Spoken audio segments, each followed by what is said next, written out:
ing, for the past using ing, we can also do this. Same as present continuous, we can use past continuous when two actions are happening at the same time, right? For example, I have, while I was shopping, I saw my friend. While I was shopping, I saw my friend.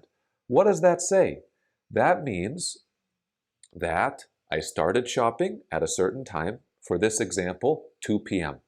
I saw my friend, and then later on, I finished shopping and went home.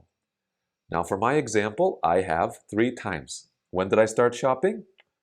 When did I see my friend? When did I finish? Right? 2, 3, 5. So if I put this on a timeline, it's like this. I started shopping at 2, saw my friend at 3, then at 5, I went home. I was shopping for a long time. So that's my long action. With my long action, I'll use my ing. And with my short action, I saw my friend, I will use my past simple. It's as easy as that.